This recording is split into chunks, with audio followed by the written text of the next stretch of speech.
Hi guys! I still don't know what I'm going to talk about in this video. I guess I should start by saying that I agree with Sarah's thoughts on Frozen and Abby's thoughts on How I Met Your Mother. And I could have made a video about either of those two things, but you got that first.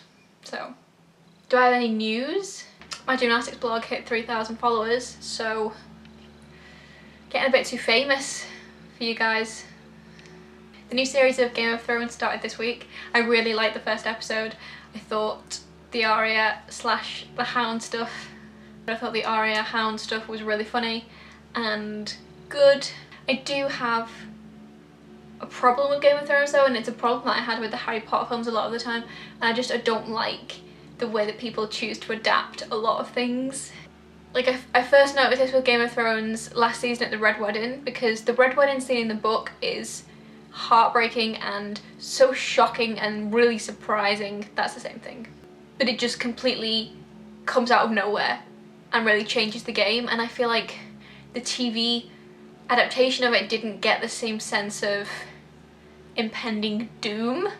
Like if you read the book, it's so intense, and how Kat finds out that it's gonna happen is a lot better, and just everything about the scene in the book is better than the way it was adapted. And it shouldn't be that way, because when you see something on screen it should be much more emotional, it should be much more visceral, because you see it happen rather than just imagining it happen. And I felt more about the book scene than I did about the TV scene. Maybe because when I watched the TV scene it wasn't a shock and I knew it was coming. Maybe that was it. But I still feel like the book scene was better. And then the same thing happened again with the scene at the end of the season 4 premiere when Arya, spoilers, when Arya kills Polliver in the inn. In the book, she doesn't kill Polliver in the inn, she kills one of the other people who tormented her at Harrenhal, who was the one who interrogated one of the prisoners every day, and she repeats to him what he used to question all the prisoners with. And it's really immensely satisfying because she's like screaming at him and stabbing him, and it's a really, really big moment for her. And I feel like it lost a bit of its intensity in the TV adaptation, and again it shouldn't have, but she's repeating this dialogue to him that I doubt anyone remembers. I think most casual watchers won't remember who Lomi is, won't remember the scene where he was killed, won't remember Polliver at all.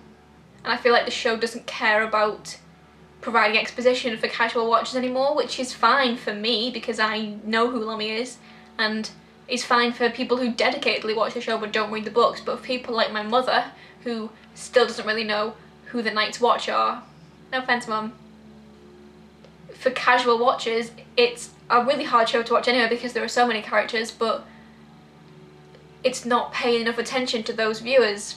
The scene at the very start of the season 4 premiere where Tywin Lannister has a sword melted down to create 2 new swords, it's a pretty big deal in the books that sword that he had melted down was Ned Stark's sword that has been in their family for generations, and he melts it.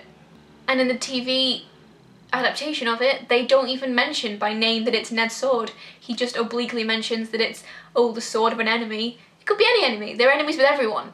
You know, there's a lot of things about the books, little details in the books that I know they can't fit everything in because they're so packed with information, and especially this season is going to be hugely eventful without giving anything away. And there are things about the books that they've improved on, like Shay is a lot more of a character in the TV show, which is great. I love Shay. I just wish that they were simultaneously more faithful to the source material and better at adapting that source material into something that a wide audience can understand, which is a lot to ask. I hope you're all having a nice Wednesday, and see you next week. Bye!